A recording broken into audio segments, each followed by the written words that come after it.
Whoa, so Pro Football Focus came out with a top 32 wide receiver rankings. Now, let's just get one thing out of the way before we even dive into this topic. Pro Football Focus is not by any means the end-all be-all when it comes to football analysis. But at the same time, if we're to defer to someone, if we're to use someone as an authority figure or a guideline to give us a little bit of context as we discuss these things, Pro Football Focus is about as credible and as strong of an outlet as we have today.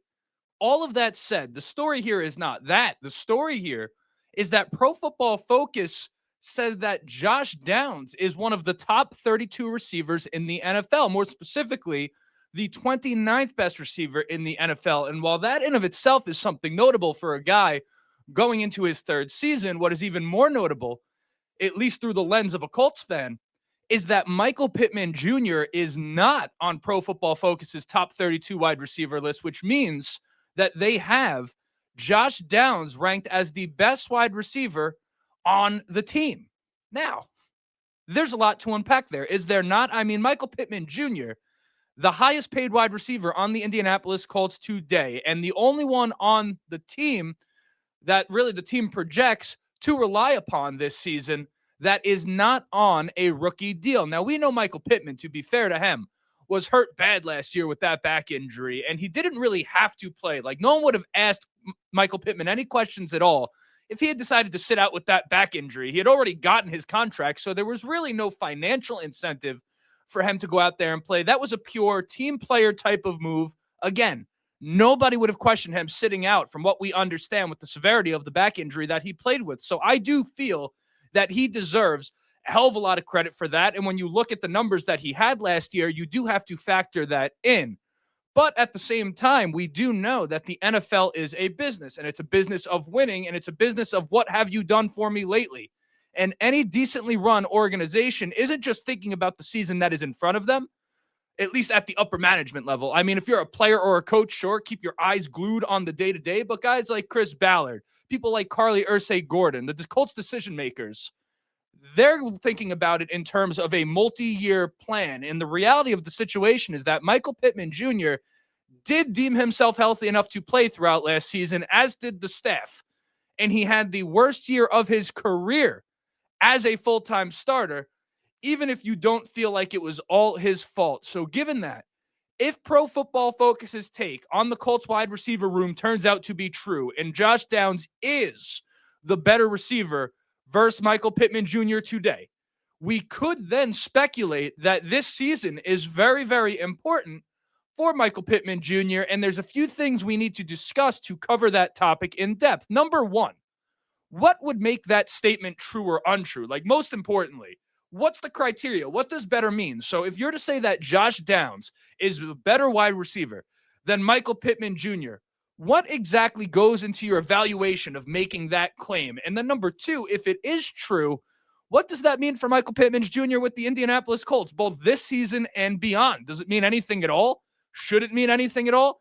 What about the team's current infrastructure makes this topic even worth discussing? We're going to talk about all of that and potentially much, much more. But before we do, you know what it is. I got to introduce myself. My name is Justin. This right here is the Ryan the Bench Colts podcast. As always, ask anyone watching and enjoying the show, go ahead, shoot a like. It's going to help me get out to as many Colts fans as humanly possible. Of course, subscribe if you want to be a part of the journey.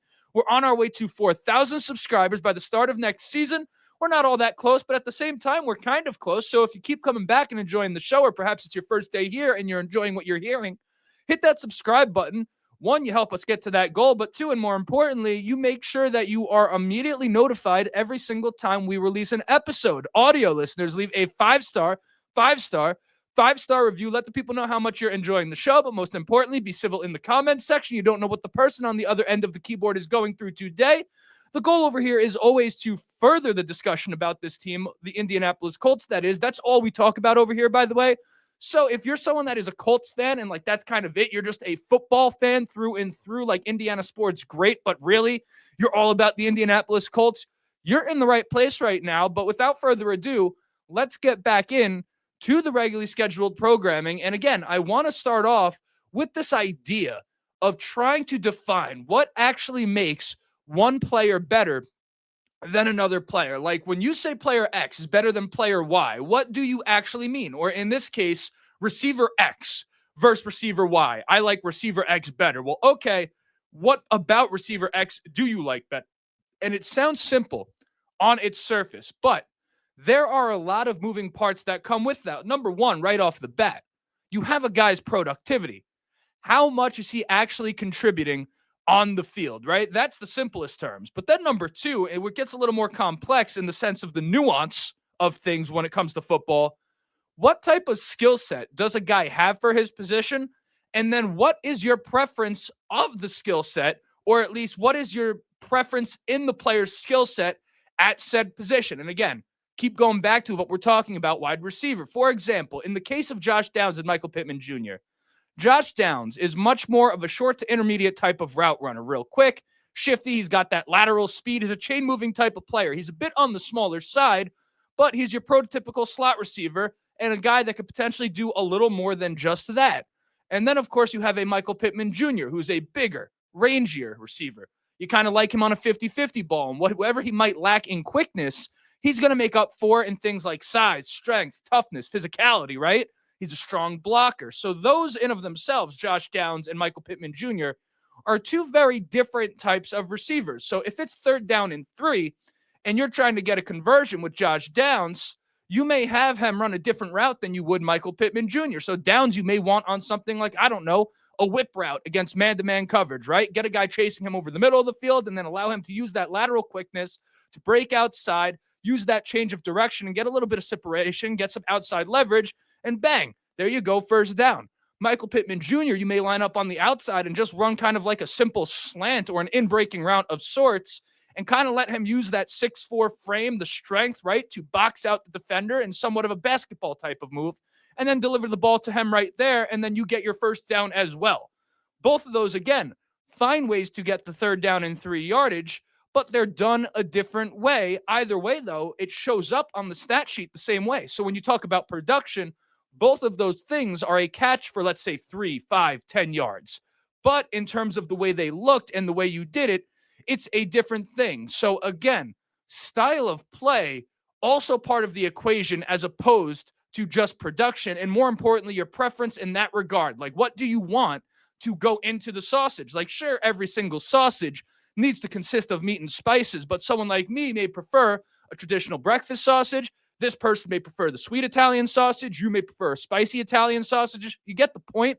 The same can be said about how we feel about a wide receiver or a player at any position. So those are your 2 factors that are really the big ones. And then your 3rd one is kind of where these 2 ideas marry, the idea of production and personal preference. And that's the offense they're a part of from both a play calling perspective and the strengths and weaknesses of the quarterback. So your play caller, let's say in this case, Shane Steichen, he may run certain types of plays that favor the skill set of one of these guys versus another one of these guys. And then your quarterback may excel on the types of throws that favor one guy's skill set versus another guy's skill set. So for example, in the case of Anthony Richardson, if I asked you what type of throw you trust Richardson with more, I said, okay, option A, you have a 15 to 20 yard dig route over the middle, or you have a kind of quick 5-yard out breaking route, right? Something that's just real quick, drop back, let that thing rip. You may say that you trust the 15 to 20 yard throw over the middle more so than the 5-yard out route, which defies logic, but that I guess is a topic for a different day. But nonetheless, it's what we've seen from Anthony Richardson. He does better on throws that are further down the field than the throws that are shorter and closer to the line of scrimmage, at least in some respects. So in theory, you have a quarterback in Anthony Richardson whose skill set might favor that of a Michael Pittman Jr., who's going to be more likely to run that 10, 15-yard in from outside, run that thing over the middle. And I think that reflects in the production of Michael Pittman Jr. when Richardson is on the field versus when he's off the field, at least in comparison to Josh Downs, because we know when we saw Joe Flacco out there, Josh Downs was, in essence, completely unstoppable. I mean, anyone who had Josh Downs on their fantasy team like yours truly knows that the difference between him being one of the top 2 wide receivers on your roster and being a guy that you might prefer to be on your bench came strictly down to whether or not Joe Flacco was starting that week. So when you talk about which guy is better, the reason I talk about all of this is just so you understand that all of those factors are at play: the production, the scheme, and your personal preference for how you like a wide receiver built. So when you're talking about two very good players, whether one guy is better than another isn't so much a matter of objective fact as it is personal preference. So this is something to keep in mind as you have this type of discussion, but that is simply a little food for thought. And at the end of the day, it's not really our opinions as fans that matter when it comes to this specific topic. What truly matters is the Colts' opinion on this topic, because they're the ones that define Michael Pittman Jr., or they're the ones that decide Michael Pittman Jr.'s future with this team. And as of right now, the wide receiver room for the Indianapolis Colts enters sort of a critical season, in the sense where you have some decisions to make at the end of it. I'm talking about at the end of the upcoming season, because you have an Alec Pierce right now who just had a breakout year and is entering the last year of his deal. And keep in mind, a fifth-year option. Alarm clock going off. Alarm clock shutting off. Where were we? Talking about Alec Pierce, right? And with his contract. Okay. Unreal. He's going into his final season of his contract, and a fifth-year team option is not going to be an option for an Alec Pierce. That's only available to first-round picks. Pierce was a second-round pick, meaning that at the end of this upcoming season, Alec Pierce is an unrestricted free agent, and as it currently stands, he's viewed really as primarily a deep threat for this team. Now, he himself has stated that he would like to prove that he can get it done in multiple different ways for this team. He wants to be a factor at every level, not just a guy that they go to down the field. So what his market value is going to be at the end of the season, in large part, comes down to his ability to kind of fulfill that personal goal of his. How well is he going to play this season?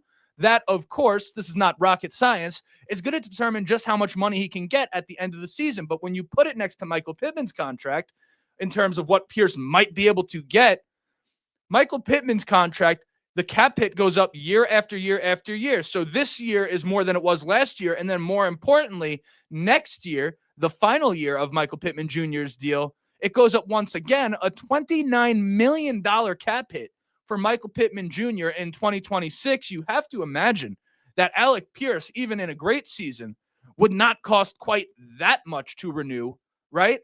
And right now, the reason that's relevant is because you think, or really the natural way to think about whether or not the Colts keep Alec Pierce this year is kind of whether or not Adonai Mitchell comes into his own. Keep in mind, that guy was a second-round pick last year and presumably was viewed as at least a potential replacement for an Alec Pierce based on the timing, right? And what his projected role could have been with the team.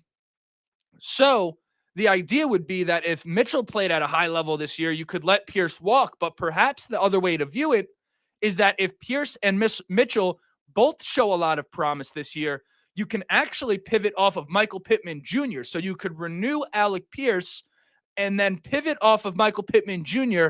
going into the final year of his deal, perhaps get some draft capital for a guy that you anticipate you're not going to renew when his contract expires at the end of next season.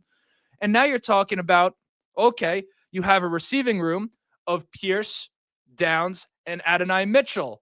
Because if you don't do that, what happens, let's say you renew Alec Pierce, is now you have Michael Pittman on a contract, you have Alec Pierce on a contract, and then Josh Downs, much like Michael Pittman Jr., at the end of 2026 is due to get paid as well. So you're talking about potentially paying three guys at wide receiver over the course of the next two seasons, let alone the potential contract of an Anthony Richardson that does loom over the Indianapolis Colts right now, who would be due for a fifth-year option at the end of 2026. Now, we know he has to earn it, and we're nowhere near having that discussion. That's a few steps ahead.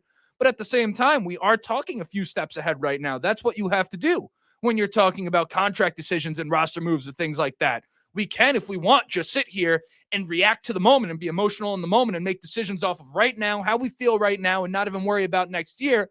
But if you're talking about actually making decisions that really make sense for an organization and are really taking the whole picture into account, you do have to at least view it on a 2 to 3 year level if you can, when you can, okay? Is that our job as fans? I don't know. But at the same time, if I'm equipped to be able to have that discussion, I'm most certainly going to factor it in as opposed to not factor it in. Why? Because we like to elevate the discussion about the Indianapolis Colts. So, only reason I bring all this up is because I want to be ahead of this story. I want you guys who listen to me over here to be ahead of this story because we have a potentially big year for Michael Pittman Jr. coming up right now, and it will come down to some combination of how well he performs, how well the other receivers in the room perform, and then ultimately those two things come down to how well Anthony Richardson performs. But don't be surprised if this time next year we're actually talking about Michael Pittman as a guy that could be traded or was traded away from the Indianapolis Colts, and it all comes down to things like this. Will Josh Downs be better than Michael Pittman Jr.? If he is, I mean, the Colts do have interesting decisions to make at the end of this upcoming season, which we know is so far away. But that right there was an episode. Curious to hear what you think about that. But until next time, my name is Justin. This right here is the Ride the Bench Colts podcast. Like, subscribe if you have not yet. And as always, go Colts.